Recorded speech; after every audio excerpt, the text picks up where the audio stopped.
Bonjour et bienvenue à toutes et tous à ce webinaire Optime Ressources, aujourd'hui sur le thème la gestion de portefeuille de projet, la pilotons-nous ou la subissons-nous? Nous vous remercions d'être si nombreux à participer aujourd'hui. Je vous en donne un rapide aperçu des sociétés et organisations qui sont avec nous en ce moment. Alors aujourd'hui, ce que nous allons vous proposer, c'est un webinaire en deux séquences. Dans la première, nous vous offrons le regard croisé sur leur expérience de Sophie Bernet, directrice des systèmes d'information et numérique au sein de la Compagnie nationale du Rhône, et de Thierry Pittier, qui est le vice-président exécutif de la recherche et du développement en innovation au sein d'EFI Automotive. Tous les deux vont partager avec nous le contexte dans lequel ils ont mis en place une gestion de portefeuille, quels étaient les défis à relever, les démarches qu'ils ont engagées, les étapes clés par lesquelles ils sont passés. Dans une deuxième séquence, nous aurons le point de vue d'Optime Ressources que nous présentera Paul Tapp, président et consultant associé au sein d'Optime Ressources, ainsi que Clément Delorme, qui est aussi un de nos consultants. Ils partageront à la fois les fondamentaux de la gestion du portefeuille selon Optime Ressources, mais aussi un comparatif des outils de gestion de portefeuille que nous avons testés pour vous. Alors sans plus attendre, nous commençons. Sophie Bernet, directrice des systèmes d'information et numérique au sein de la CNR. Peux-tu nous dire dans quel contexte tu es arrivée au sein de cette équipe fin 2019? Quels étaient les défis que tu as identifiés et comment tu as décidé de les aborder? Alors, la gestion de portefeuille ou la gestion de projet, c'est un peu ce que je t'avais dit, Patrick. Pour moi, aujourd'hui, c'est, et pas que depuis aujourd'hui, c'est à mon sens un élément de gestion de l'activité d'une entreprise qui est essentiel. Quelle que soit l'entreprise dans laquelle on travaille, on est par des mouvements et des défis divers et variés amenés à bouger, à être en changement assez fréquemment. Et je pense que même quand une entreprise a une bonne vision de sa stratégie, derrière la nécessaire orchestration de toutes les directions d'une entreprise mérite, à mon sens, qu'on se penche sur une forme de gestion de portefeuille, gestion des contraintes, gestion de la charge, etc. Donc, pour moi, aujourd'hui, l'entreprise ne peut plus faire sans. Travailler en dehors d'un matriciel et d'un collaboratif, c'est de plus en plus compliqué, compte tenu notamment de la vitesse à laquelle il faut travailler, il faut livrer. Alors, quand je suis arrivée à CNR, d'abord, il faut savoir qu'on a un système d'information qui est extrêmement important. L'équipe gère environ, on va dire, 350 applications, ce qui est énorme, alors plus ou moins taillé différemment, mais c'est un parc important qui répond aux besoins, qui est avec des applications de qualité, qui fonctionnent avec de très bons taux de disponibilité, comme on dit dans notre jargon. La seule chose, c'est que quand je suis arrivée, je me suis rendu compte en faisant le tour un peu des uns et des autres que ce qui me remontait pratiquement de tout le monde, c'est une surcharge des équipes. Voilà, que ce soit du côté des équipes techniques pures, ce qu'on appelle les infrastructures chez nous, que ce soit du côté des chefs de projet qui justement mènent les projets informatiques pour l'entreprise. Et nous avions par ailleurs des clients qui étaient certes très satisfaits du travail qui était réalisé par la DSI, sans aucun doute, mais qui pointaient ici ou là soit des projets totalement en panne, soit un manque de visibilité sur ce que la direction était en capacité de faire. Et puis nous avions un travail important à réaliser quand je suis arrivée. La stratégie informatique numérique de l'entreprise nécessitait d'être repensée. Et forcément, quand on commence à écrire une stratégie, on se pose tout de suite la question de savoir si on a les moyens de la mettre en œuvre et la capacité à faire, la capacité de la réaliser. Donc, cette situation nous a amené avec les chefs de département, dont un est ici, bonjour Thierry, à nous poser la question de notre organisation, notre performance. Et notamment notre performance et notre organisation non seulement interne, mais également avec nos parties prenantes clés que sont nos clients, donc les directions métiers. Avec de toute manière des dysfonctionnements qui étaient déjà identifiés par les équipes qui sont là d'ailleurs depuis assez longtemps, qui connaissent très bien la maison. Voilà. Et donc, je me suis attachée, j'ai pris le sujet par deux bouts. Le premier bout, c'est que je considérais qu'on ne pouvait plus laisser les équipes dans une situation de surcharge et parfois d'incapacité à répondre quelque chose aux clients, à part une forme de non, mais qui était compliquée à gérer, cette incapacité à dire non à un client avec lequel, par ailleurs, on travaille depuis peut-être 10 ou 15 ans. Des sollicitations que j'appellerais irrespectueuses, c'est un peu fort, mais l'informatique, on a parfois l'impression que c'est fastoche, quoi, parce que j'exprime une phrase de besoin, derrière, le sujet doit être mis en application. Donc voilà, le premier angle, ça a été un angle RH. C'est qu'est-ce que je peux faire pour soulager les équipes et comment j'arbitre. Comment je fais pour dire que tel ou tel projet est plus prioritaire, etc. Et puis le deuxième angle, bien évidemment, c'est de dire qu'il fallait qu'en tant que direction support, fournisseur, je devais m'assurer que la direction était en capacité de répondre à des enjeux d'entreprise, parce que par ailleurs, en plus de la stratégie numérique que nous avons écrite, la CNR s'est dotée d'une nouvelle stratégie extrêmement ambitieuse portant sur les 10 prochaines années. Voilà à peu près le contexte. Super, merci Sophie. Je vois Thierry qui hochait de la tête en approbation et en impatience de pouvoir reprendre la parole. Donc je pense qu'il y a beaucoup de choses en commun. Mais merci. En plus, tu es déjà parti un peu sur la deuxième question, mais c'est très bien. Bon, le débat est bien lancé. Donc Thierry, je te passe la parole. Qui es-tu et quelle était ta situation alors chez FI Automotive? Bonjour Sophie et bonjour à tous. Merci pour l'invitation. Donc Thierry Pitié, moi je suis en charge de la partie innovation engineering qui englobe la partie management de projet chez FI Automotive. Donc on est équipementier automobile et on fournit des systèmes mécatroniques. Moi j'ai une carrière, je dirais, en bonne partie dans l'automobile, mais également hors automobile. Et ce qui m'anime, et je rejoins Sophie sur les thématiques de fond, ce qui m'anime, c'est effectivement la partie développement de nos collaborateurs, leur épanouissement, dans le sens, je dirais, dans le sens où ça sert les bénéfices de l'entreprise. Les bénéfices, j'entends, dans le sens de la réussite de l'entreprise. Donc, effectivement, je mets au centre de mon action l'aspect humain et la notion d'épanouissement. Et je me suis intéressé particulièrement depuis un certain nombre d'années au management de projet, parce que pour moi, c'est également complètement fédérateur et c'est un très très bon vecteur pour conduire à la réussite de l'entreprise au regard de la stratégie telle qu'on le définit. Donc dans le contexte FI automotive, contexte automobile, donc bon, comme dans d'autres secteurs, mais c'est vrai qu'on a des clients qui sont très exigeants. Il faut aller toujours de plus en plus vite, fournir des développements qui soient robustes, avec un besoin de compétitivité accrue. Et vous le savez, en plus, dans un contexte actuel de transformation profonde, au passage de l'électrification, de l'hydrogène. Donc, en fait, un monde qui est en pleine évolution. Donc, FI Automotive est également dans une phase de transformation très, très importante. Alors, moi, je suis arrivé chez FI il y a 2 ans pour effectivement conduire un certain nombre de changements et de transformations pour remettre l'organisation davantage au service des clients et des projets. Et quand je suis arrivé, le constat que j'ai pu faire, alors en fait, on trouve des parallèles avec ce que vient d'évoquer Sophie, mais du fait du contexte, en fait, on le voit sous des angles un petit peu différents, mais on se rejoint complètement.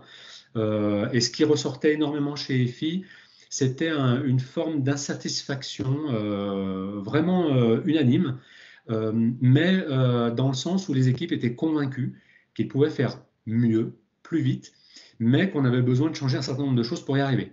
Donc en fait, c'était un vent, entre guillemets, un appel et un vent positif, une réelle motivation des équipes pour faire mieux.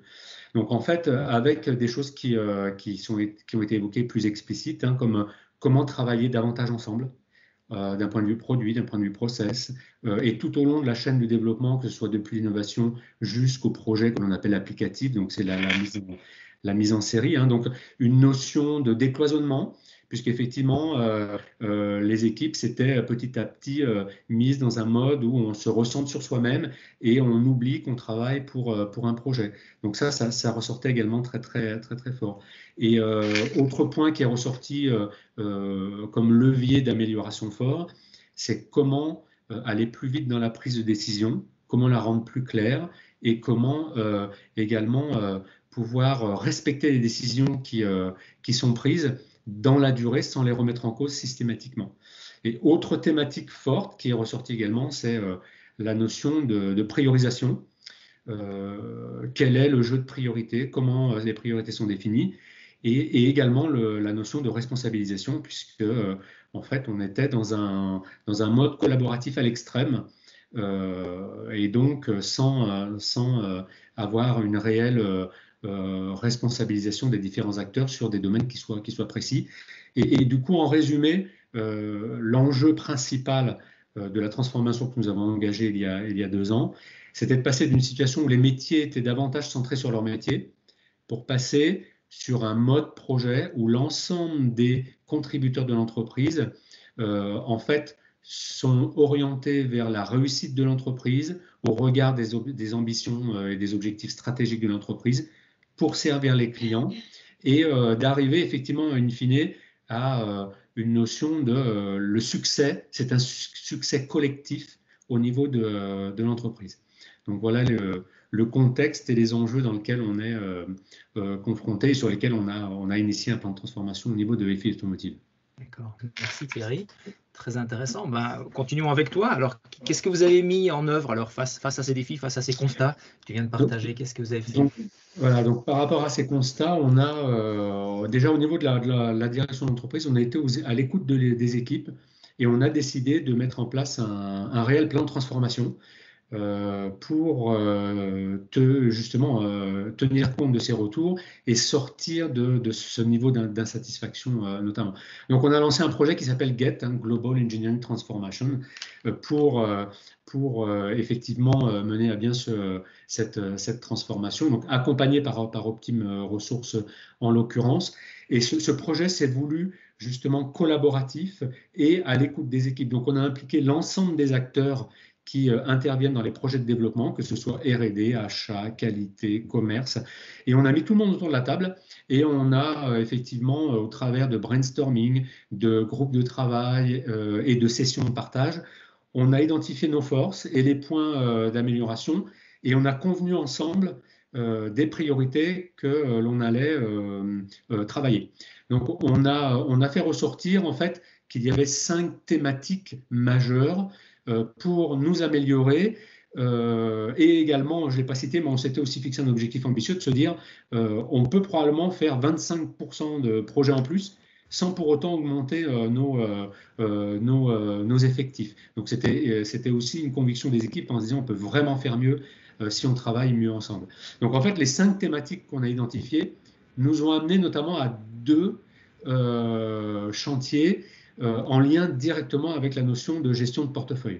Alors, une thématique qui tourne autour de la gouvernance du portefeuille, donc on est vraiment dans la thématique d'aujourd'hui, et une autre thématique qui est directement associée, qui est la notion de gestion de la charge, gestion du capacitaire en place, et du dialogue que l'on met en place au sein de l'entreprise pour avoir un entendement commun des priorités et des décisions que l'on peut prendre. Alors, ce que vous voyez illustré actuellement à l'écran, ce que vous voyez en termes en couleur orange, hein, c'est cette notion de gestion de gouvernance et de gestion du portefeuille de projet en fonction des différentes entrées que l'on peut avoir, que ce soit les sujets d'innovation, les appels d'offres, puisque dans l'automobile, on travaille sur appels d'offres avec de nos clients sur lesquels on n'a d'ailleurs pas toujours le choix de répondre ou pas répondre. Les constructeurs sont vraiment dans un mode de partenariat, ils nous attendent, donc on doit répondre à cette attente. Donc ces différents projets à la fois internes et externes, également des projets d'entreprise, de transformation divers et variés. Donc c'est cette notion de gouvernance de portefeuille. Donc on a mis en place tout un processus qui nous permet de gérer notre portefeuille de projets de façon beaucoup plus efficace et surtout dans la continuité avec des notions de rebouclage. C'est les petites illustrations que vous voyez. On a un rebouclage continu entre ce qui rentre dans le portefeuille projet ou ce qui rentre potentiellement dans le portefeuille et la vie des projets, la vie réelle des projets. Et en jaune, vous voyez la deuxième thématique sur laquelle on a beaucoup travaillé, qui est la notion de quelle est aujourd'hui la charge de nos équipes, quelle est la capacité en place, et sur une double échelle, l'échelle locale, puisqu'on a un groupe industriel présent sur différents continents, donc quelle est la charge et la disponibilité localement, que vous trouvez à droite, et ensuite quel rebouclage on fait pour avoir des arbitrages au niveau du groupe en termes d'allocation de ressources. Donc on a vraiment fait évoluer nos modes de fonctionnement sur ces deux thématiques, gestion du portefeuille de projet et gestion de la capacité et de la charge, et une mise en commun pour avoir des arbitrages et utiliser le plein potentiel de l'entreprise. Merci Thierry. Oui, on voit bien que vous avez une forte contrainte de vos clients, des grands groupes automobiles, sur les demandes qu'ils ont et sur lesquelles vous n'êtes pas en maîtrise, vous êtes obligé de répondre. Ça, c'est peut-être, Sophie, une petite différence avec ce qu'on vit à la CNR. Il y a toujours une forte demande, notamment une forte pression, mais c'est vrai que vous êtes peut-être plus en maîtrise de comment vous pouvez ordonnancer en fait les demandes que vous avez. Et si je me souviens bien, on a pris un peu le problème plutôt par l'amont, en travaillant surtout d'abord sur l'ordonnancement et la priorisation en fait de ces demandes et de savoir comment mieux les organiser. Qu'est-ce que tu peux nous dire là-dessus? Oui, on a pris le sujet un peu différemment, mais quoique finalement les éléments que vient de décrire Thierry, ils se réemboîtent les uns aux autres de la même manière.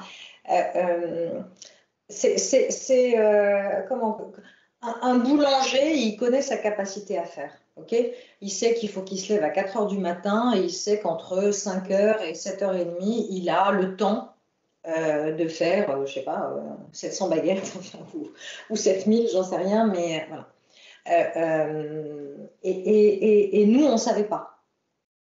Alors, bien sûr que si, parce que dans les faits, tous les chefs de projet avaient bien l'idée qu'il y avait tout un tas de trucs qui passaient à l'as et puis d'autres qui étaient moins méchants. Et globalement, voilà, n'importe quelle activité dans une entreprise, et surtout une entreprise industrielle, parce que CNR, c'est une entreprise industrielle, on doit savoir à peu près ce dont on est capable. Et je rajouterai un autre élément, c'est que cette absence de connaissance claire de notre capacité nous empêchait d'avoir un dialogue avec nos clients.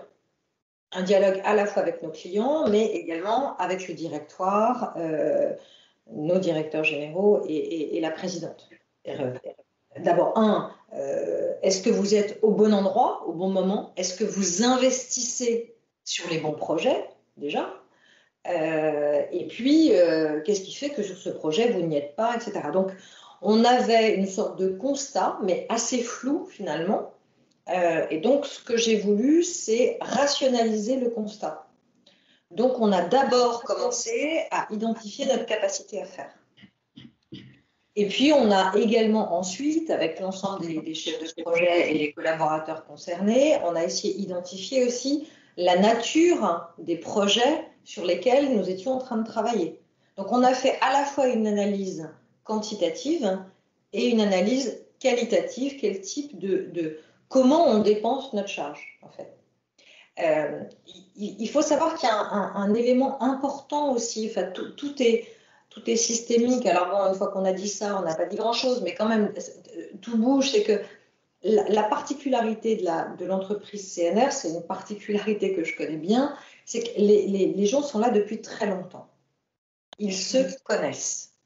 Ils s'apprécient, ils prennent le barbecue, ils font le barbecue interdit par M. Castex ensemble éventuellement le week-end. Et donc ça crée à la fois une proximité de collaboration qui est extraordinaire, voilà, mais ça crée aussi parfois des travers dans l'organisation. Bon, est-ce que tu peux pas me le faire là demain matin? Attends, blablabla, tiens, comment va ta femme? Bon, je caricature, hein, j'essaye de donner un peu de légèreté à tout ça, mais bon, voilà. Donc, on n'avait pas des éléments suffisamment structurés, et même pour que moi, je puisse m'adresser au chef de projet. Quand un chef de projet venait me voir en me disant, Sophie, je suis surchargée, de manière un peu anecdotique, je lui dis, je ne comprends pas. Sur les 218 jours de travail annuels, hein, tu dois savoir que tu as environ 100 ou 150 jours de projet, donc bah, tu les coches, et puis une fois que tu les as dépensés, bah, tu les as dépensés. Alors, bien évidemment, c'était très... voilà, je cherchais une réaction. Hein. Donc, on a commencé par cette capacité à faire. Et en fait, on s'est rendu compte de deux choses. La première, c'est qu'on avait une capacité à faire, donc on s'est beaucoup aidé par Optime là-dessus, une capacité à faire qui nous permettait de répondre environ à 45% des demandes qui nous étaient faites, puisque en parallèle, on a dit au métier, bah, welcome, passez votre commande au Père Noël, travaillons sur le portefeuille des projets 2021 et voyons ce qui se passe. Et donc, bien évidemment, on a eu une hotte du Père Noël qui était très remplie, mais comme chaque année, et puis une capacité à faire. Voilà. Et puis, on a fait un deuxième constat important, c'est qu'on était pris par une constante de constants projets qui n'étaient pas des projets, en fait, qui étaient voilà, ce qu'on appelle, alors je ne sais pas quels sont les profils plus informatiques hein, dans l'audience, mais on était sur des évolutions opérationnelles, mais on n'était pas, on ne centrait pas notre charge sur... Alors pourquoi tout ça? Parce que là aussi, c'est un jeu de domino. Pourquoi? Parce que nous avons en face de nous des métiers qui eux-mêmes ne sont pas organisés. Pas tous, hein, on a des équipes qui sont là, mais dans beaucoup de directions métiers, on a un manque d'appréhension et d'anticipation sur tout ça. Donc, on a commencé par cette capacité à faire, la volumétrie et la qualité, et puis on a commencé à travailler cette fin d'année, 2020, sur l'estimation d'un premier portefeuille de projet avec, je ne rentrerai pas dans les détails, mais Patrick pourrait en parler des heures, avec toute la complexité que ça entraîne, à la fois chez les chefs de projet, hein, qui avaient une manière de fonctionner, hein, c'est un changement pour eux. Le fil de l'eau auquel ils étaient habitués, pour certains et pour la plupart d'entre eux, me disaient mais on ne peut plus, voilà, c'est pas possible. De l'autre, en même temps, on sait tous comment on est, hein, c'est-à-dire que on se crée là où on peut des zones de confort. Hein, Et puis finalement, ce fil de l'eau, c'est vachement sympa parce que mon client m'appelle, je gère un peu mon temps comme je veux, donc il y a une forme d'autonomie, alors une autonomie qui prise l'indépendance, hein, je vais dire, quelques indépendantistes. Donc pour les chefs de projet, c'est un vrai changement. Avec quelque chose de structuré. Donc, quand on a l'habitude de travailler sur un mode peut-être moins structuré que celui-ci, ben voilà, donc on va avoir un gros travail à faire avec tout le monde. On est en train de le faire, mais on le déploie tout doucement. Et puis, il y a une autre grande partie qu'il va falloir qu'on emmène, ce sont nos métiers. Parce que c'est bien gentil de dire à nos métiers, ben voilà notre capacité à faire, mais faut-il encore que nous soyons en capacité d'accompagner nos métiers pour qu'ils nous définissent leurs besoins. Hein. Si vous arrivez encore une fois dans une boulangerie et vous dites je voudrais un truc à base de farine, ouais, ça va être compliqué. Voilà. Alors là, il faut aussi qu'on arrive à accompagner nos métiers. Alors, je confirme, Sophie, que effectivement, c'est un process qui est en cours et qui est loin d'être terminé. Mais aujourd'hui, tu dirais après, c'est quoi? C'est 6 mois, 8 mois, 9 mois, donc on travaille ensemble. Quels sont déjà les bénéfices que tu vois, que ce soit en interne dans tes équipes ou avec tes métiers, justement? Alors, il y en a plein. Alors maintenant, je sais que je vois quelques-uns de chez moi, donc ils vont peut-être pas être d'accord, mais ça fera un bon élément de discussion après cette conférence. Alors, encore une fois, je voudrais revenir sur un élément que je trouve absolument essentiel, c'est le dialogue. Et du coup, tout le travail qu'on est en train de faire avec Optime nous permet de disposer d'un outil de dialogue. Et ça, c'est crucial. Et notamment, on a, ce que j'ai un peu oublié de dire auparavant, c'est que, comme pour Thierry, on a du coup la question de la priorisation, qui se faisait bon an, mal an, plutôt en bilatéral avant, et qui aujourd'hui est en train de se faire de manière transparente. Je mets le portefeuille de projet sur la table, visible à l'ensemble des directions métiers, visible au directoire, et s'il y a il y a forcément besoin d'arbitrage, et là l'arbitrage remonte. Ce qu'on constate aujourd'hui, ça va venir, hein, je suis pas inquiète, c'est que pour l'instant on n'a pas eu besoin d'arbitrage, parce qu'en fait les métiers se sont non pas auto-censurés, mais ont compris. Donc il y a déjà un constat éclairé qui a été entendu. Il n'a pas été facile à entendre par les métiers. Et notre directeur général me disait, écoute Sophie, finalement, avant, vous ne faisiez que 45% de la demande sans pour autant pouvoir le dire avant, en amont. Bah là, aujourd'hui, vous faites toujours 45%, mais au moins vous le dites. Alors, bien sûr, on va améliorer notre performance, des process, etc. Parce que la gestion de portefeuille, la gestion de la demande, ce qu'elle a de positif, c'est qu'elle permet de gagner de l'efficacité et de la gestion de projet. Donc, voilà. Donc, il y a une attitude de nos clients qui est en train de bouger. On a une grosse direction chez nous, qui est une direction importante en termes de périmètre applicatif.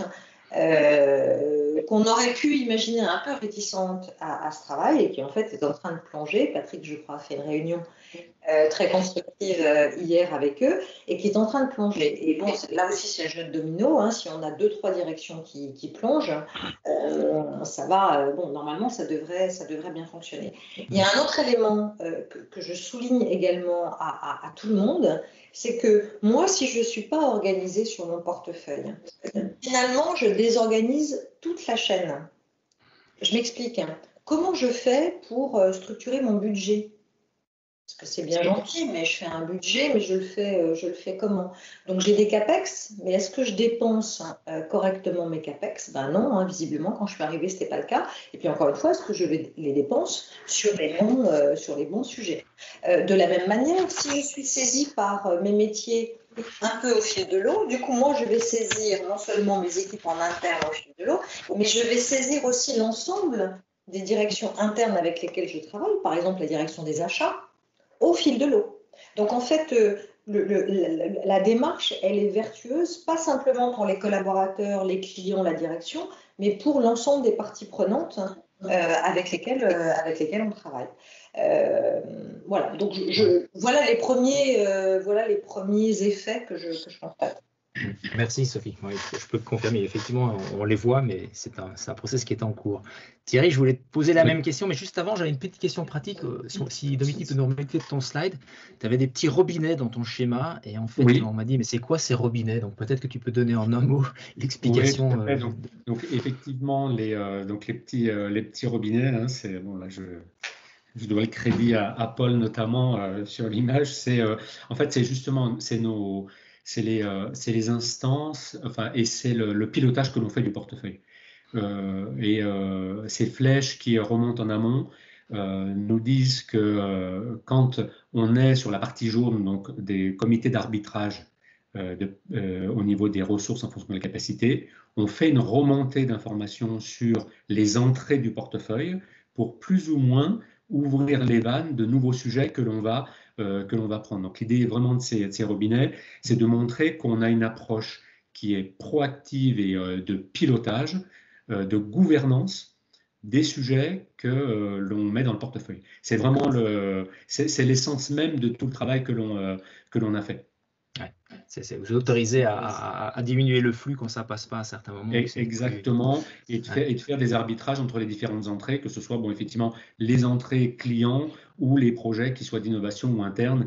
Et c'est effectivement toute cette cuisine que l'on fait pour s'assurer qu'en aval, on ait les moyens de développer les projets dans de bonnes conditions. Super.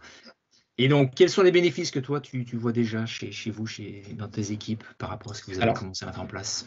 Oui, on a mis en place un portefeuille de projets et outre je dirais l'outil qui nous permet de visualiser les choses.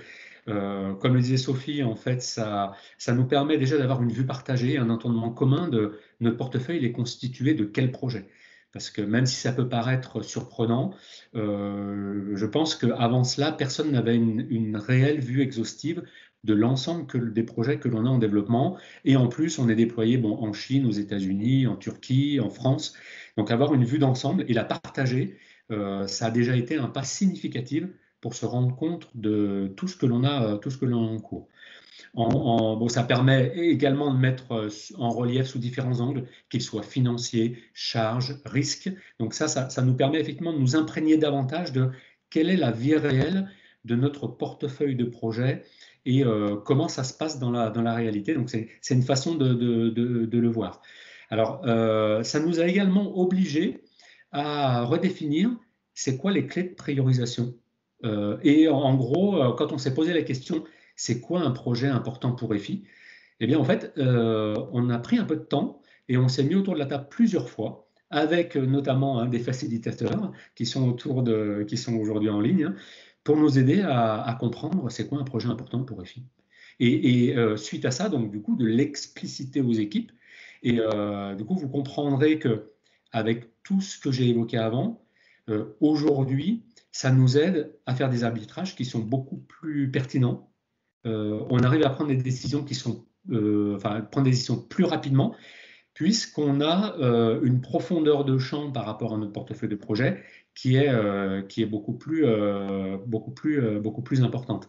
Et en parallèle de ça, ça nous aide également à avoir une meilleure gestion des risques, puisque bien sûr, un des enjeux majeurs, c'est de gérer les risques que l'on prend dans la vie de nos projets. Alors, en plus de tout ça, et ça rejoint un point qu'évoquait Sophie, c'est un outil de communication à nos équipes, donner de la clarté sur ce que l'on est en train de faire en lien avec la stratégie de l'entreprise, pourquoi on fait ces choix par rapport à d'autres. Donc effectivement, ça permet de donner du liant et ça nourrit un dialogue qui est nécessaire entre les projets et les métiers pour que chacun comprenne le sens de son action en fait. Donc et déjà, alors nous on a passé le cap effectivement il y a à peu près 4 mois. Donc on en voit déjà des effets très très positifs au niveau du groupe. Alors on n'est pas au bout du chemin, on a encore du chemin à faire, mais très clairement ça donne de l'alignement dans l'ensemble des équipes en fait. Et c'est extrêmement important. C'est intéressant à entendre. Merci Thierry. Et quels sont les freins alors qui restent maintenant? Qu'est-ce que tu dirais? Quels sont les grands freins alors, dans les freins ou dans les enjeux que l'on a encore face à nous, il y a un enjeu humain. C'est que, comme le disait également Sophie, en fait, on arrive à un rééquilibrage à la fois des pouvoirs et des décisions où on passe d'un mode de fonctionnement où les métiers étaient un peu en définissaient une bonne partie des priorités et on remet les priorités au service de l'entreprise, de la stratégie et des projets. Donc, effectivement, on a un rééquilibrage des pouvoirs, des responsabilités. Donc là, on a tout un accompagnement que l'on est en train de mettre en place pour que chacun se sente à l'aise avec cette évolution-là, que chacun s'y retrouve et chacun puisse trouver le niveau d'efficacité que l'on cherchait à avoir. Donc un enjeu humain qui reste très important. La notion du dialogue est fluidifier ce dialogue entre les métiers, les projets. Et quand on dit les métiers, ce n'est pas que les métiers techniques, mais on parle également de la finance, des RH aussi qui doivent accompagner ce mouvement en sachant où on va et pourquoi on va dans cette direction-là. Et autre enjeu également, c'est de garder l'intelligence que l'on peut avoir, puisque le portefeuille, bon, on peut le voir au sens d'un outil, mais en fait, en soi, l'outil, c'est pas grand-chose. C'est surtout l'intelligence qu'on met derrière le portefeuille, tel qu'on le voit, et qui éclaire les décisions que l'on peut prendre. Donc, c'est vraiment les enjeux que l'on a devant nous, et avec l'enjeu également d'évolution de compétences, parce que tout ça appelle à une évolution de compétences. Donc, on a bien sûr un plan GPEC en place, parce que les métiers évoluent. Et effectivement, quand on passe dans un mode orienté projet, portefeuille de projet, naturellement, il faut professionnaliser cette notion d'animation de projet. Comme les métiers, d'ailleurs, se ressentent davantage sur leur métier, plutôt que de tout faire. Effectivement, on a des recentrages qui appellent donc à un développement des collaborateurs. Et c'est là où on boucle, en fait, la boucle que j'évoquais, où dans les priorités, c'est comment on développe nos collaborateurs pour qu'ils s'épanouissent dans leur métier. En fait, c'est un cercle vertueux, en fait. C'est vraiment un cercle vertueux. D'accord. Merci Thierry. Sophie, à la CNR, quels sont les freins que tu dirais qui subsistent aujourd'hui, les principaux? Avant peut-être de répondre aux freins, je veux rebondir sur ce que Thierry appelait l'intelligence. Au-delà de l'outil, des fichiers Excel, des pondérations, etc., c'est bien la construction. C'est ce qu'on est en train de faire. Alors, on y est allé, nous, en fin 2021, un peu en mode accélération poussée, parce que je voulais absolument, vis-à-vis des métiers, faire la démonstration déjà de quelque chose pour le portefeuille 2021. Et là, on est en train de rentrer dans la phase riche, qui est celle de c'est quoi le processus. On a mis en place un comité des demandes, et puis on est en train de voir, on a organisé des petits groupes de travail internes pour savoir comment aider les métiers à structurer leurs demandes, etc. Donc, c'est là où ça commence à prendre de la chair. C'est-à-dire qu'avec Optim, on a mis en place le squelette, et puis là, on est en train d'y mettre de la chair. Et sincèrement, c'est là où ça va commencer, je pense, à être vraiment sympa. Et surtout, c'est indispensable parce que c'est justement l'intelligence que les chefs de projet, les collaborateurs de la direction vont amener. Les freins, j'en ai un peu parlé. Le premier frein qu'il faut bien avoir en tête, c'est celui, entre guillemets, des métiers. C'est-à-dire qu'il faut absolument, ça ne marchera pas si les métiers, nous ne les aidons pas à se structurer. Donc, on a un certain nombre de métiers qui sont petit à petit en train de comprendre que le métier d'AMOA, d'assistante à maîtrise d'ouvrage, c'est un vrai métier.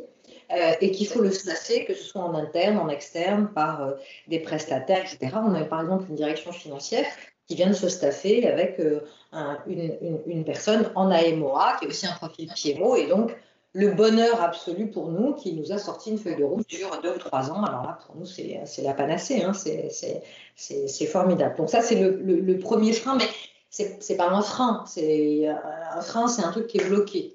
Donc c'est juste une étape qu'il va falloir passer, qu'il faut bien prendre en compte. Et voilà. Peut-être les freins, ils seront plus. Parce que tout le reste, c'est du process. C'est il faut s'y mettre. Il y a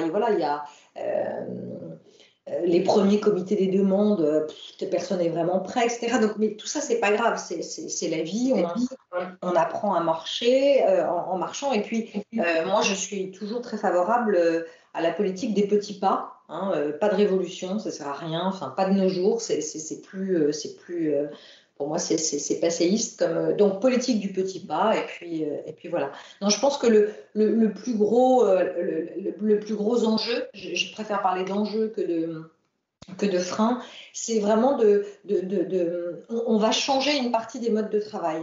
Et notamment, je reviens, ça me permet de répondre à une des questions où on me demande, et le four, quand le four du boulanger, quand il tombe en panne, et donc la partie qu'on appelle chez nous le run, c'est-à-dire toutes les activités qui sont en dehors des projets, tout ça, c'est pris en compte justement dans la capacité à faire. Et on a bien une capacité à faire projet, une capacité à faire évolution, enfin bon bref, et puis une capacité à faire je participe à des formations, je participe à des comités, etc. Tout ça est pris en compte.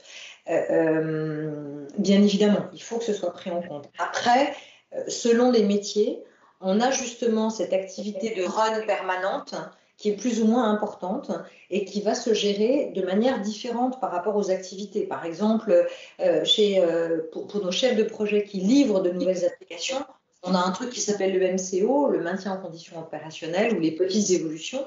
Et il va falloir là qu'on encadre le plus possible, qu'on aide les chefs de projet à dire non. C'est-à-dire, et du coup, c'est pas eux qui vont dire non tout de suite, parce qu'eux, ils ont l'habitude de faire plaisir à leurs clients. Donc, il va falloir que nous, on travaille en amont avec le client pour dire, bah voilà, sur telle application ou sur tel périmètre applicatif, en fonction d'un certain nombre de règles qui sont des règles liées à notre marché, à notre activité, ben voilà, on pourra passer 10% de notre temps ou 10 ou 5% de notre temps sur la partie MCO. Alors, bien évidemment, hein, on est d'accord que tout ce travail-là, là aussi, c'est super théorique. Hein. Que la vraie vie, c'est un projet qui tombe, c'est plein de choses. Hein. Mais il faut bien partir d'un point. Et puis, il y a peut-être un autre élément. Par exemple, je pense, chez nous, dans notre direction, la direction informatique, on a ce qu'on appelle le support hotline. Hein. Et là, c'est pareil. Vous imaginez des demandes. Alors là, en vois-tu, en voilà. Là aussi, il va falloir qu'on les recadre par rapport à notre catalogue de services, etc. Mais là, peut-être qu'il y a un autre outil qui va pouvoir être intéressant. C'est typiquement travailler éventuellement sur des outils de management visuel où les équipes vont pouvoir suivre un peu leur fameux run, hein, leur backlog, etc. Donc, en fonction des activités, là, on va être beaucoup plus spécifique dans notre manière de gérer. Merci Sophie. Alors, vous avez raison, c'est tellement riche, je n'ose pas vous couper et le temps passe, donc il faut qu'on avance.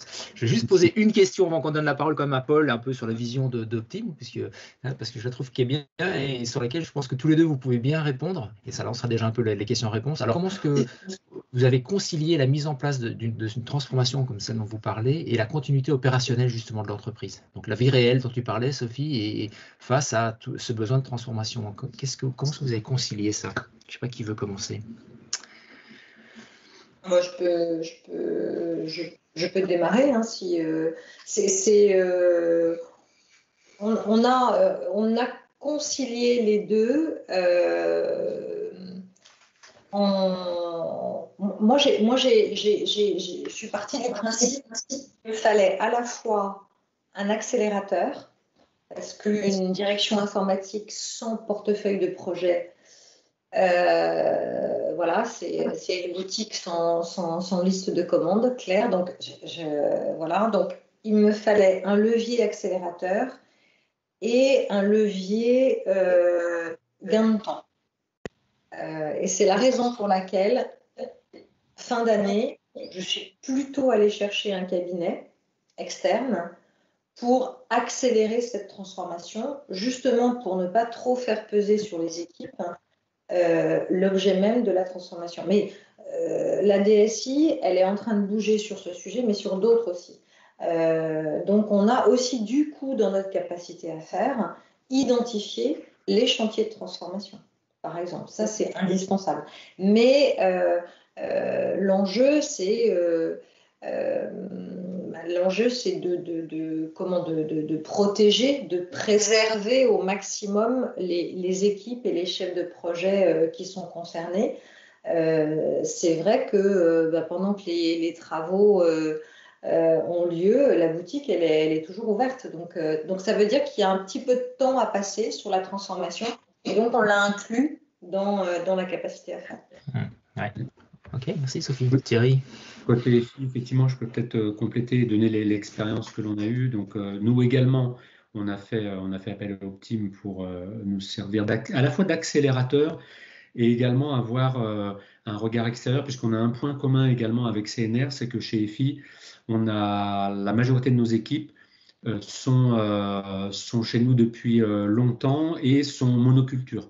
Donc, en fait, on souhaitait également avoir un regard extérieur qui nous aide par rapport à ça. Donc, ça a été un premier point.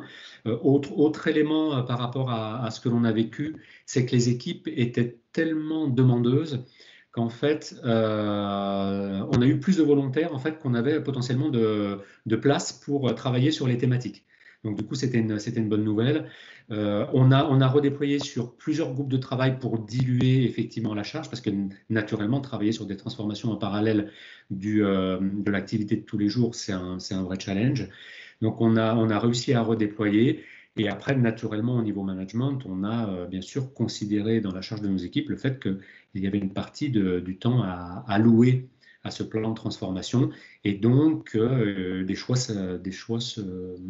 s'imposaient par rapport à ça. Alors bien sûr, on a eu quelques petits soucis sur certaines ressources qui à un moment se sont trouvées surchargées, mais globalement, on a vraiment, l'idée c'est qu'on a vraiment redéployé, et on avait une très très forte volonté de nos équipes.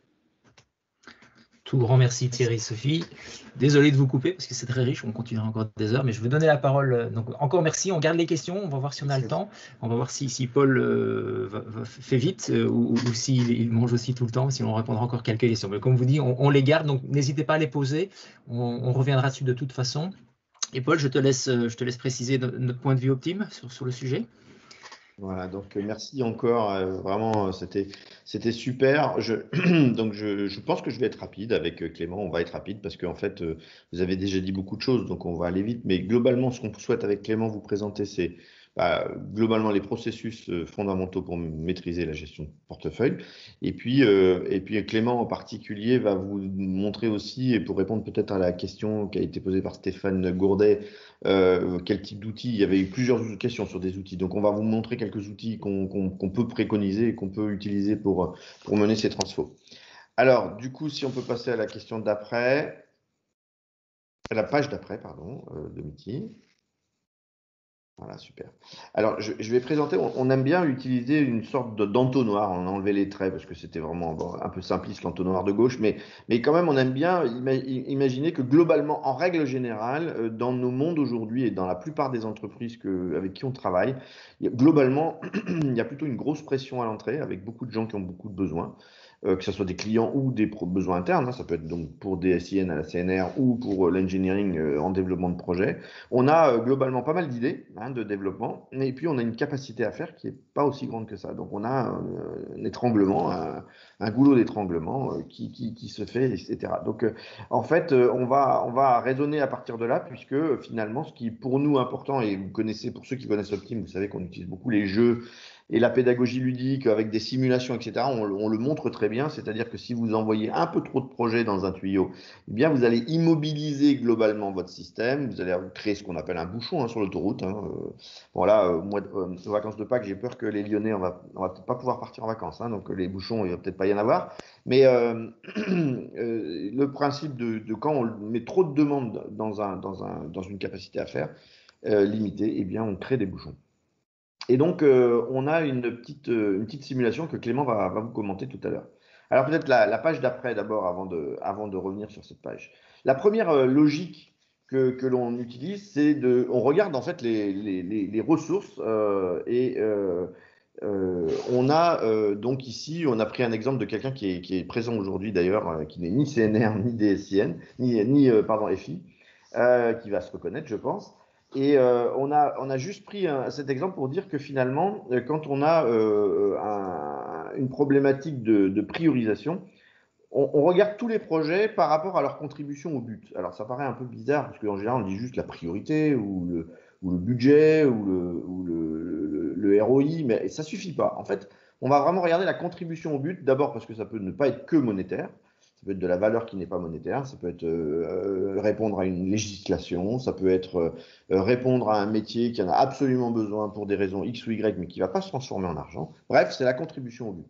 En quoi ces projets contribuent, apportent de la valeur, et la valeur qu'on cherche, la valeur essentielle que l'on cherche.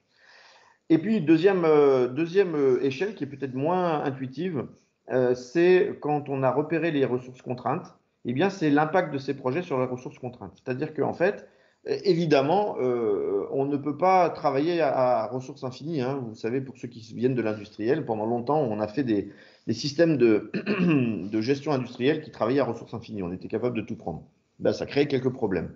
Et donc là, de la même manière, aujourd'hui, sur les modes projet, de temps en temps, on raisonne un peu comme si on avait des ressources infinies, ce qui n'est pas le cas, et en particulier sur les contraintes, c'est-à-dire les ressources les plus rares, les plus chers, ayant le know-how le plus important. Et donc, nos outils, nos logiciels vont travailler sur cette double échelle, vont permettre à la fois de prioriser en fonction de la contribution au but et de l'impact sur la contrainte. On va évidemment commencer en bas à droite. Ça, on ne réfléchit pas. C'est fort impact, petit impact sur la contrainte.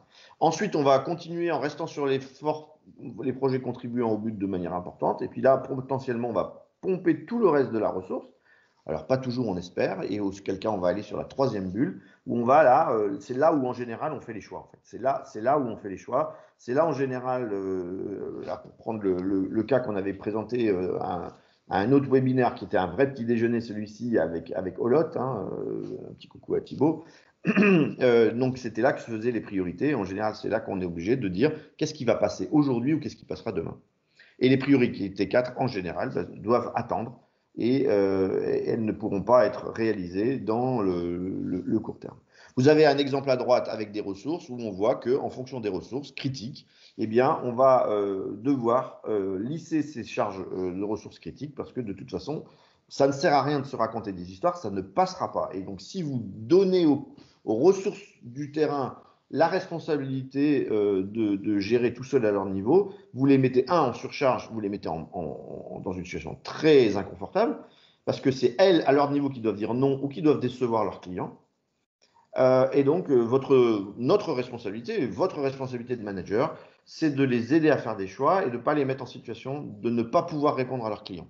Et donc, il y a, et en plus, vous avez la chance, parce que vous allez discuter avec vos demandeurs, etc., de pouvoir faire ces choix de manière éclairée. On parlait d'intelligence tout à l'heure, donc de manière éclairée, c'est-à-dire parce que vous avez la vision globale, alors que la personne qui est sur le terrain, elle a autant d'intelligence que vous probablement, mais par contre, elle n'a pas la vision globale parce qu'elle ne voit pas tous les tenants et les aboutissants, tous les autres projets, elle ne les a pas nécessairement évalués de son côté. Juste une dernière chose avant de passer la parole à Clément. On a l'impression qu'on apprend dans les écoles que la vie est comme à gauche là. Vous êtes un 800 barreur, c'est-à-dire que tout va bien. Vous savez exactement combien vous fera de coups de rame pour faire 1500 mètres et vous savez même à la seconde près combien de temps vous allez mettre. Et ça, c'est dans le rêve. Quand on fait des plannings de portefeuille de projet, on a l'impression que tout va se passer comme ça et on planifie tout comme ça. Alors que la réalité, pour tous ceux qui sont dans les entreprises et dans les organisations, elle est plutôt à droite, c'est-à-dire qu'il y a beaucoup d'aléas, il y a beaucoup d'imprévus. On est quand même dans une situation où il faut s'adapter en permanence là au débit de l'eau, aux rochers, etc. Et donc, il va falloir avoir des outils qui permettent à la fois d'avoir une prévision de charge d'intelligence importante, mais aussi en parallèle à droite, d'avoir la capacité de réagir vite, de prioriser vite et de pouvoir, au fur et à mesure des aléas, de ce qui se passe sur les projets, de la consommation de ressources qui était plus ou moins prévue, il va falloir réagir. Comme l'a expliqué Paul, on travaille du coup dans les projets à ressources limitées. Donc au fur et à mesure que les projets avancent, en fait, du coup, on va consommer des ressources et puis les libérer au fur et à mesure que les projets se terminent et sont délivrés.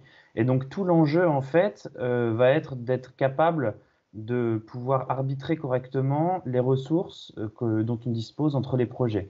Et donc, on a le choix, on peut soit décider que les ressources s'arbitrent toutes seules entre elles et on donne la liste des projets, mais du coup, finalement, on se retrouve avec des personnes qui travaillent sur peut-être 3, 4, 5 projets en même temps et qui sont tiraillées par les différents chefs de projet pour avancer sur tel ou tel sujet. Ou alors, on peut choisir d'imaginer une instance qui viendrait arbitrer et ordonner un petit peu tout ça. Et donc, nous, ce qu'on appelle l'animation intervalle court, l'AIC, qui serait en fait un comité qui se réunit de manière hebdomadaire, toutes les semaines, c'est ce qu'on préconise généralement, ça peut être tous les 15 jours aussi, qui vont venir en fait tout simplement regarder où en sont les projets, regarder l'état des conflits des ressources, et puis venir proposer des arbitrages pour dire tel projet, on va le passer en priorité pour telle et telle raison, tel projet, on va le faire un petit peu attendre et attribuer les ressources en conséquence. Et du coup, l'étape d'après, Paul, peut-être, je ne sais pas si là tu voulais reprendre la main sur la partie. En fait, donc il y a deux instances qui sont dans des niveaux de temporalité qui sont différentes. Il y a l'animation intervalle court dont vient de parler de Clément qui finalement au quotidien c'est la partie rafting un peu va à la fois s'adapter aux aléas des projets, garder des ressources dans des projets parce qu'ils sont en retard ou les attribuer à d'autres projets qui sont en attente parce que le projet il est terminé. Donc ça c'est la partie intervalle court, mais en même temps vous avez besoin d'une gouvernance stratégique. Cette gouvernance stratégique, elle doit évidemment faire tout le travail autour des demandes qui sont en amont et de dire finalement lesquelles je fais entrer dans mon portefeuille. Et donc, partie gauche de cette barre verticale pointillée, on a, on va dire, des demandes en attente ou des idées. Quand on passe à droite, on rentre réellement dans le portfolio ou dans le portefeuille de projet, c'est-à-dire que c'est un projet qu'on va faire. Par contre, après, il va falloir l'ordonnancer, ce projet. C'est-à-dire qu'on va le mettre dans notre planning, on va le mettre dans un portefeuille et on va promettre. On va promettre un délai. Mais pour promettre ce délai, c'est pour ça qu'on va beaucoup travailler sur la gestion de ressources. On va bien regarder quels sont les projets qui peuvent utiliser des ressources, quelles sont les ressources qui sont compétentes sur ce projet, qui sont disponibles. Et donc, quelle est la promesse que l'on peut faire au client, que ce soit interne ou externe, sur la vitesse à laquelle on va être capable de délivrer ce projet. Et donc, on a ce double enjeu, à la fois de gérer le court terme et gérer le moyen terme. Alors, en général, l'AIC, comme le disait Clément, c'est hebdomadaire, mensuel, maximum. C'est plutôt hebdomadaire, bi-hebdomadaire. Quant à la gouvernance stratégique, alors ça dépend de vos durées de projet, de votre taille de projet, mais sur des projets de type informatique, on peut être au trimestre à peu près, hein, en termes de flux de décision, hein, de revue du portefeuille en fait. Sur des projets qui sont beaucoup plus longs, si on prenait l'autre exemple à la CNR toujours, mais sur des barrages hydrauliques par exemple, où là les temps de développement sont plutôt de 10 ans, 5 ans, 10 ans, donc là on va pas nécessairement faire de la revue de portefeuille au trimestre, on peut la faire tous les 6 mois, voire tous les ans. Voilà, donc on passe peut-être au slide suivant. Et évidemment, quand on pilote des portefeuilles, et ça c'est très important, hein, on a besoin de ce qu'on vient d'expliquer, mais on a aussi besoin de s'assurer que les projets, une fois qu'ils sont lancés, ben, ils tiennent leurs promesses. Et ça, c'est deux choses qui se nourrissent l'une l'autre. On a à la fois besoin de bien gérer les ressources interprojets, on a besoin qu'une fois qu'on a donné les ressources au projet, ben, ils délivrent et qu'ils puissent tenir leurs promesses. Et pour ça, bon, j'ai pas le temps et on n'a pas pris le temps de vouloir vous apporter ça dans le détail, mais vous connaissez probablement, vous avez entendu parler de la chaîne critique ou du Critical Chain Project Management, la CCPM, avec son célèbre système de fever chart que vous avez à gauche. Hein, c'est un diagramme de fièvre où en fonction de l'avancement du projet, vous avez la consommation d'un buffer, puisque finalement, on va amener un système de planification qui va protéger le délai, qui est une des richesses les plus importantes du projet, c'est le délai, hein, puisque ça va facteur 1 sur le retour sur investissement. Donc, on va mettre en place des plannings détaillés de niveau intermédiaire, optimisés évidemment, c'est-à-dire on va essayer de les réduire, mais en même temps, on va les réallonger parce qu'on va les protéger par un buffer. C'est-à-dire qu'on va mettre à la fin du projet un buffer qui est un buffer collectif, qui est le buffer qui permet à toute l'équipe projet de tenir sa promesse en disant, ben voilà, on s'est challengé en faisant un planning qui est court, mais on a un bien commun qui est notre buffer qui va nous permettre de gérer les aléas, parce qu'on aura des aléas, c'est sûr. La loi de Murphy va bien fonctionner comme d'habitude. On attribue les ressources nominatives plutôt sur le court terme. Ça, c'est des choses qui sont importantes à bien voir dans notre système de management de projet, puisque plus vous affectez des ressources à long terme, comme c'était le risque hein, sur certains portefeuilles de projets avec qui on a travaillé récemment, et plus vous figez votre système, moins vous avez de liberté. C'est-à-dire si quelqu'un sait que dans 2 ans, il travaillera déjà à tel endroit sur tel projet, en fait, finalement, comme de toute façon, le projet, il n'arrivera pas à cette heure-là, il n'arrivera pas à ce moment-là, il n'y aura pas nécessairement besoin de cette activité exactement, faire cette affectation fige le système et vous enlève des degrés de liberté. Pour nous, c'est une erreur. Et enfin, l'attribution de ressources groupe de compétences, bah, on va faire plutôt en disant on a besoin d'un hydraulicien, on a besoin d'un ingénieur informatique, on a besoin d'un ingénieur électroméca, etc., etc. On va plutôt raisonner en grandes compétences, en grande famille de compétences de manière nominative. Merci Domiti. Et voilà, donc du coup, c'est la petite page de publicité. Merci. Je vais pas être long, mais notre valeur ajoutée, c'est en partant de l'existant avec vous, hein, c'est de vous aider à résoudre des conflits de ressources, de vous aider à faire de la planification projet et en particulier de bien rester vigilant sur le passé est une chose qui nous intéresse le plus, c'est le futur, c'est-à-dire qu'est-ce qu'il nous reste à faire pour réussir. Et donc, s'il faut y ajouter des ressources, il faut le dire tout de suite parce que c'est ce qui va permettre de tenir nos promesses dans le futur. Et puis évidemment, tous les systèmes de priorisation multi-projets. Et tout ceci pour prévoir l'impact des changements sur votre portefeuille. Voilà, donc désolé, on est un petit peu rapide, hein, mais on voulait aussi une dernière chose que Clément a beaucoup travaillé, et donc on va vous permettre de voir ça. On a beaucoup travaillé sur différents logiciels, et Clément va vous donner un petit aperçu, au moins sur 3, de cela. Voilà, donc trois outils, 3 logiciels qui permettent de faire de la gestion de portefeuille de projet. Ici, vous en voyez déjà 2, Lynx et Realization, Concerto de l'entreprise Realization, dont je vous parlerai juste après. Donc, pour choisir en fait des outils informatiques pour aider en fait à la gestion de portefeuille, on s'est posé plusieurs questions et on a identifié quelques critères de choix qui sont très importants pour nous, pour les résultats qu'on veut obtenir.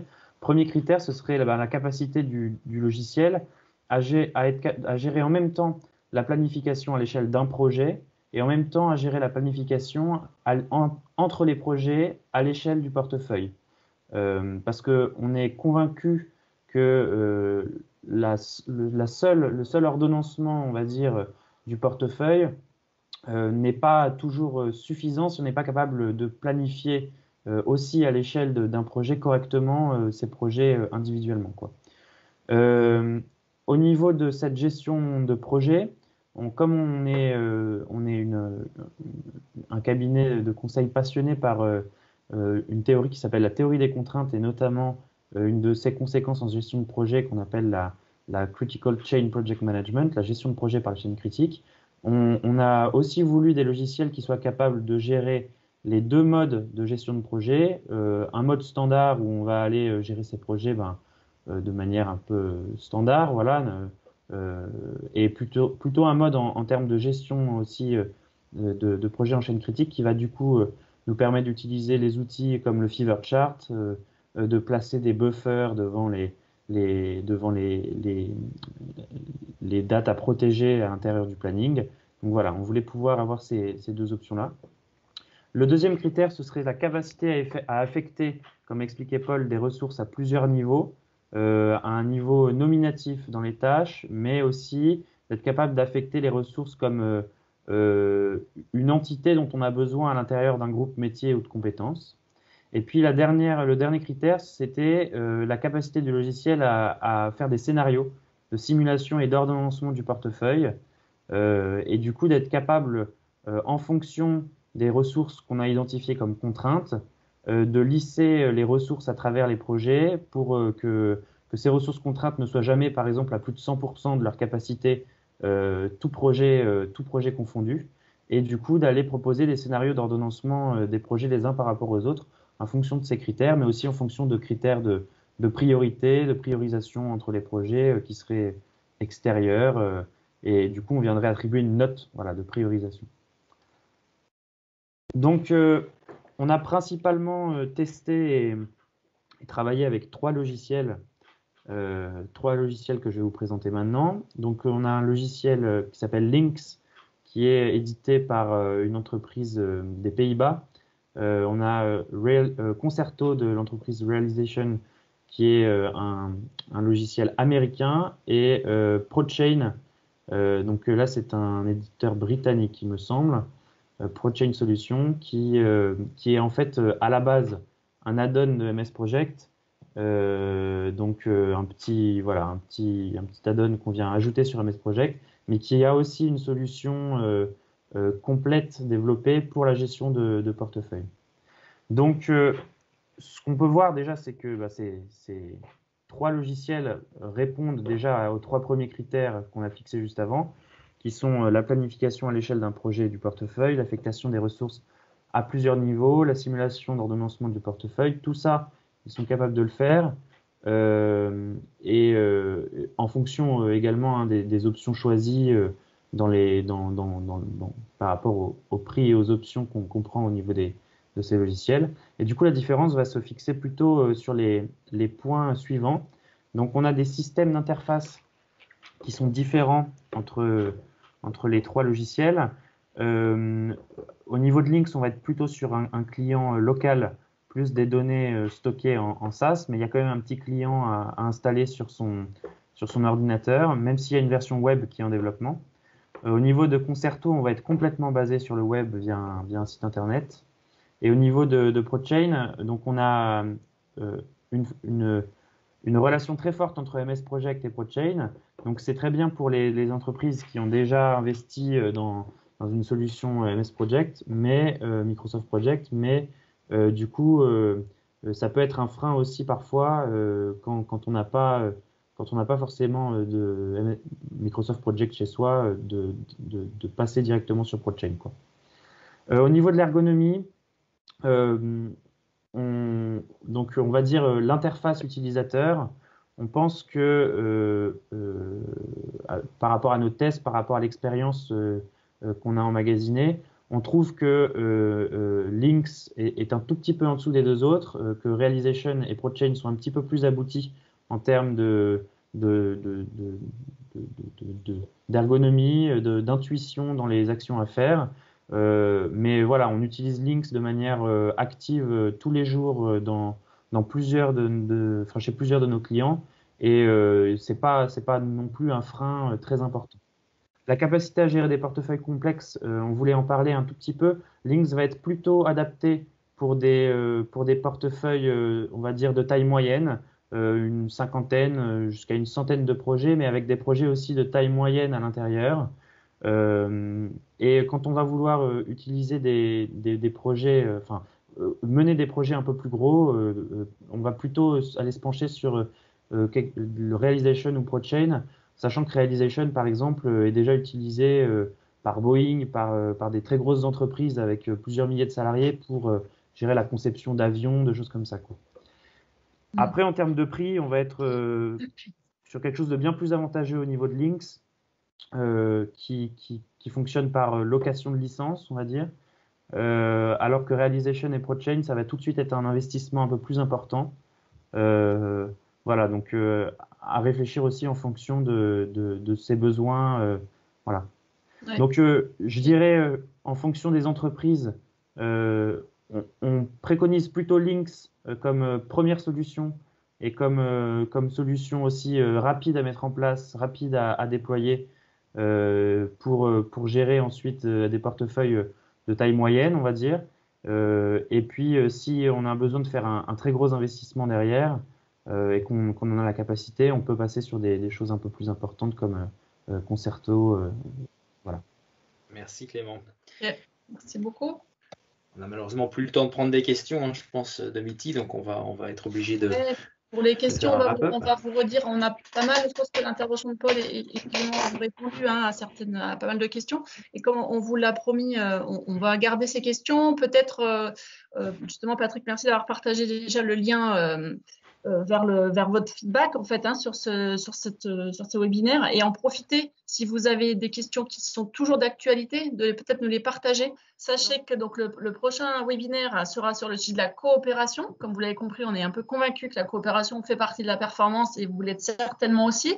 Mais une fois qu'on s'est dit ça, ce n'est pas une tâche facile. Donc comment on met en place la coopération dans des grands projets de transformation, et on aura la chance d'avoir Emmanuel Ruppler qui vient de rejoindre Optime Resources et qui vient avec justement tout ce qu'il a vécu en fait chez Renault Trucks, accompagner des transformations, notamment digitales, mais pas uniquement.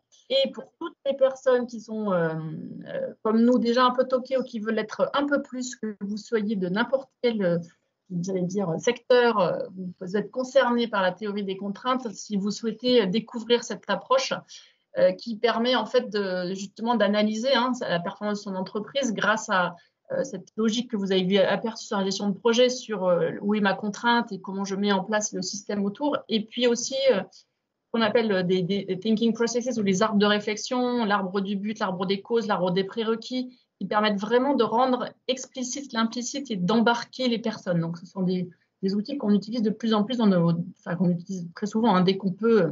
On vous préconise en fonction de vos contextes, selon les démarches, et qu'il est intéressant que vous ayez aussi dans votre boîte à outils pour accompagner vos équipes. Pour clore sur l'école de consultants, donc on a la première promotion qui a été lancée en février, et nous lançons déjà la deuxième, donc en juillet. Ça concerne les consultants internes comme externes. C'est vraiment les deux profils. On est sur un engagement de 10 mois, mais qui n'est pas à temps plein, c'est 24 jours. Et l'idée, c'est vraiment de se professionnaliser sur la pratique de consultants en organisation, au sens large, tout ce qui tourne autour des organisations. C'est à Lyon, en présentiel et en distanciel. On espère remettre de la distance, et comme c'est sur 10 mois, on a l'espoir. Merci à tous de votre participation. N'hésitez pas à nous contacter. On est certainement un peu frustrés comme vous de ne pas pouvoir interagir. Donc, on prendra un temps plus individuel. Merci de nous le communiquer via notamment le formulaire. Si vous souhaitez qu'on prenne contact plus ou moins rapidement avec vous, on le fera avec très grand plaisir pour échanger sur nos sujets. Voilà, et du coup, particulièrement merci encore à Sophie et Thierry. Votre témoignage était vraiment passionnant, intéressant. Merci pour ce bout de chemin qu'on a pu faire aussi avec vous, pour votre confiance et d'avoir témoigné. Donc voilà, c'est la fin de ce webinaire. Merci beaucoup.